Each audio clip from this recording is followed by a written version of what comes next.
नमस्कार दोस्तों और स्टडी विद ज्ञान प्रकाश में आप सभी का हार्दिक स्वागत है।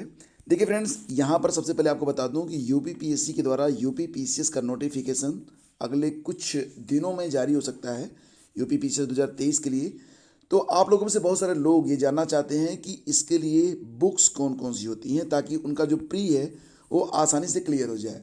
तो इस पर एक डेडिकेटेड वीडियो मैंने बना रखा है, उस वीडियो को जाकर अभी आप वॉच कर लें, आपको सारी डिटेल्स पता चल जाएगी कि यूपीपीसीएस को क्रैक करने के लिए ज़्यादातर लोग कौन कौन सी किताबें इस्तेमाल करते हैं, यानी कि जो सबसे मोस्ट पॉपुलर बुक्स हैं उनकी पूरी लिस्ट आपको मिल जाएगी। तो उसको चेक कर लीजिए। और देखिए, एक और ज़बरदस्त इस समय वैकेंसी आई हुई है पोस्ट ऑफिस में।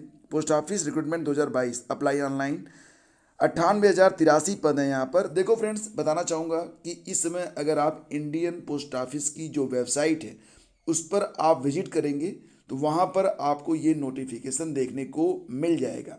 जब तक नोटिफिकेशन आता नहीं है तब तक मैं आपको कुछ बताता भी नहीं हूँ। फिलहाल ये नोटिफिकेशन जारी कर दिया गया है और इसमें कुल 98,083 पद हैं। और देखो, ये जो भर्ती होनी है यह स्टेट वाइज होगी। जैसे कि आप देख सकते हैं यहाँ पर पीओ सर्कल्स, और इसके बाद कहाँ पर कितने पद हैं, किस सर्कल में कितने पद हैं, ये आप यहाँ पर देख सकते हैं। बिहार में 1851 पद हैं, छत्तीसगढ़ में 613 पद हैं, इसी प्रकार से दिल्ली में 2903 पद हैं। और बाकी चीज़ें आपको मैं बताने वाला हूँ, पहले आप इसको ध्यान से देख लीजिए। जैसे कि अगर यूपी के बारे में बात करें तो यूपी में कितने पद हैं, तो दोस्तों यहाँ पर यूपी में कुल 4,992 पद हैं।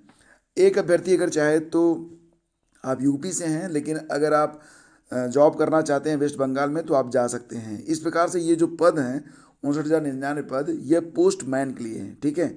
इसके अलावा भी बहुत सारे पद आए हुए हैं, लाइक एज मेल गार्ड का पद है, 1445 पद मेल गार्ड के लिए है। और एमटीएस मल्टीटास्किंग स्टाफ के लिए कुल 37,539 पद हैं। अगर तीनों को जोड़ेंगे आप तब ये वैकेंसी पहुंच जाती है 98,083 तक। तो काफ़ी ज़बरदस्त वैकेंसी आई हुई है। अब आपको बताना चाहेंगे कि इसमें जो इंडियन पोस्ट ऑफिस की वैकेंसी है, जिसके बारे में मैंने आपको बताया था कि लगभग इसमें इंडियन पोस्ट ऑफिस आईपीओ में जो पोस्टमैन की वैकेंसी है, इसकी संख्या कितनी है? इसकी संख्या है कुल मिला के 59,99 पद इसमें हैं, ठीक है। उम्र सीमा इसमें रहेगी जनरल के लिए 18 से लेकर 27 साल। अगर आप ओबीसी से आते हैं तो 3 साल की छूट है, मतलब तब आप 18 से 30 के बीच में भी इसमें आवेदन कर सकते हैं। एससी एसटी को 5 साल की छूट है, तो तब आप इसमें कितना कर सकते हैं, 18 से लेकर 32 साल तक इसमें आप आवेदन कर सकते हैं। सैलरी का जो लेवल होता है वो लेवल 3 के हिसाब से सैलरी मिलती है आपको। और सैलरी के बारे में बताना चाहेंगे कि लगभग 21,700 रुपये से लेकर ये बढ़ती रहती सैलरी 69,000, मतलब मान चलो 70,000 तक ये आपको जो है सैलरी इसमें मिलती है। एलिजिबिलिटी क्या होगी? देखो फ्रेंड्स, इसमें एलिजिबिलिटी है 12वीं पास, लेकिन कंप्यूटर का ज्ञान होना चाहिए। देखो, यहाँ पर कंप्यूटर ज्ञान का मतलब ये नहीं है कि आपके पास कोई सर्टिफिकेट हो, बशर्ते ये कि कंप्यूटर आप इसमें चला सकते हो। जो लोग ग्रामीण डाक सेवक में पहले से कार्यरत हैं, अगर वो 10वीं पास हैं तो भी वो इसमें यहाँ पर आवेदन कर सकते हैं, लेकिन कंप्यूटर का नॉलेज उनको होना चाहिए। साथ ही साथ डीएल भी यहाँ पर ज़रूरी बताया गया है। तो कुल मिला के ये जो वैकेंसी आई हुई है ये कुल 23 सर्कलों में आएगी मतलब अभी जो है इसका 60 नोटिफिकेशन ही जारी किया गया है जिसमें सारी जानकारी दी गई है। लेकिन अभी ऑनलाइन आवेदन की जो प्रक्रिया है वो स्टार्ट नहीं हुई है। ऑनलाइन आवेदन की प्रक्रिया जब स्टार्ट होगी उस पर एक वीडियो मैं आपको बना के दे दूंगा। फिलहाल फ्रेंड्स, ये समझिए कि अभी ये नोटिफिकेशन की जो डेट है वो क्लियर नहीं है कि वैकेंसी कब आएगी, लेकिन ये वैकेंसी कभी भी आ सकती है क्योंकि ऑफिशियल वेबसाइट पर इसका डिक्लेरेशन आ चुका है और उसे आप जाकर चेक कर सकते हैं, या फिर टेलीग्राम चैनल स्टडी विद ज्ञान प्रकाश पर भी ये डिक्लेरेशन आपको मिल जाएगा। वैकेंसी के बारे में सारी डिटेल्स आपको वहाँ पर मिल जाएगी। आगे बढ़ते हैं और UP TGT PGT 2022 exam date के बारे में एक अलर्ट निकल कर सामने आ रहा है। जैसा कि मैंने आपको बताया था इसके पहले कि कोर्ट ने पूछा था यहाँ पर जो चयन आयोग है, मतलब जो चयन बोर्ड है उसके सचिव से कि ये परीक्षा कब तक करवाई जाएगी, इसके बारे में आप पूरी बात स्पष्ट तौर से बताएं। तो वहाँ पर जो बातें कही गई फिलहाल उससे तो इस आर्टिकल का कोई संबंध इसलिए नहीं है क्योंकि अभी तक कोई भी ऑफिशियल डिक्लेरेशन यूपीएससी एसएसबी की ओर से नहीं आया है, ठीक है। लेकिन फिर भी जो एस्पिरेंट हैं जो कि लगातार चक्कर काट रहे हैं परीक्षा के लिए कि परीक्षा की डेट कब तक जो है डिक्लेयर हो सकती है, तो अभी देखो सदस्यों की जो संख्या है वो ही अभी जो कि 10 पद हैं जो अभी तक रिक्त हैं उसको भरे जाने के बारे में ही कोई अपडेट निकल कर सामने नहीं आ पा रही है। ऐसे में अगर अब बहुत सारी वेबसाइट भी हैं, सोशल मीडिया में भी चर्चा होती रहती है कि परीक्षा कब होगी कब होगी। देखो फ्रेंड्स, यहाँ पर क्लियर कट बात यह है कि एग्ज़ाम डेट के बारे में कोई भी ऑफिशियल अलर्ट नहीं है। एक अनुमान के मुताबिक ये परीक्षा कम से कम आपकी फरवरी के बाद, बोर्ड परीक्षा के बाद ही हो पाएगी।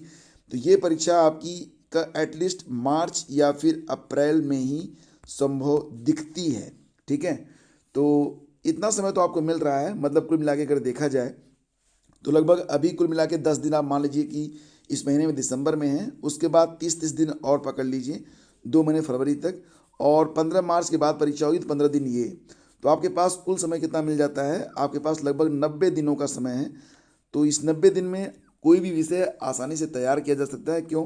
क्योंकि टीजीटी पीजीटी एग्ज़ाम में कोई भी जीएस या फिर करंट अफेयर नहीं पूछा जाता है, सिर्फ आपको अपना सब्जेक्ट ही तैयार करना होता है। तो तैयारी में अभी भी अगर आप नहीं लगे हैं तो लग जाना चाहिए, क्योंकि अब देखो यहाँ पर बहुत ज़्यादा समय आपको नहीं मिलेगा। परीक्षा एनी टाइम करवाई जा सकती है। मतलब कुल मिला के 1.5-2 महीने के बाद परीक्षा कभी भी संपन्न हो सकती है, क्योंकि उसके अंदर अंदर जो प्रक्रिया चल रही है उसके मुताबिक ये जो सदस्यों की नियुक्ति वगैरह है ये सब काम निपटा लिया जाएगा। तो जो लोग भरोसा करते हैं वो लोग मान के चलें कि उनके पास 2-2.5 महीने का समय और बचा है। आधे से अधिक अभ्यर्थियों ने छोड़ दी परीक्षा। तो यही होता है कि जब तक वैकेंसी आती नहीं है लोग बेसब्री से इंतजार करते हैं, वैकेंसी आती है, फॉर्म भरते हैं, और फिर लास्ट टाइम में प्रिपरेशन न होने की वजह से या फिर कुछ अन्य कारण भी हो सकते हैं, लेकिन अन्य कारण तो बहुत मान्यूट होते हैं, कम ही होते हैं। फिलहाल यहाँ पर मैक्सिमम अभ्यर्थी इसीलिए परीक्षा छोड़ते हैं क्योंकि होता यही है कि आधे से अधिक जो अभ्यर्थी होते हैं उनकी तैयारी ही नहीं होती है, तो वो परीक्षा को छोड़ देते हैं। कर्मचारी चयन आयोग की ओर से भारतीय मौसम विज्ञान विभाग यानी कि आईएमडी में साइंटिफिक असिस्टेंट भर्ती परीक्षा जो हुई थी, इसमें भी आधे से अधिक अभ्यर्थी अनुपस्थित रहे। यूपी और बिहार में 44.44% अभ्यर्थी ही परीक्षा में शामिल हुए। मतलब सोचो कि 60% ने परीक्षा छोड़ दी है। और ये परीक्षा जो थी यह 14 से 16 दिसंबर के बीच 3 पालियों में करवाई गई थी। आगे बढ़ते हैं।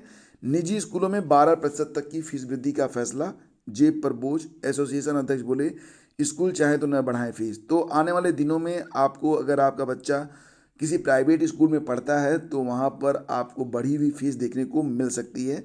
अनएडेड प्राइवेट स्कूल एसोसिएशन की जो बैठक हुई है उसमें ये कहा गया है कि 2023-24 के लिए 11.69% शुल्क बढ़ाने के लिए प्रस्ताव पर मुहर लगा दी गई है।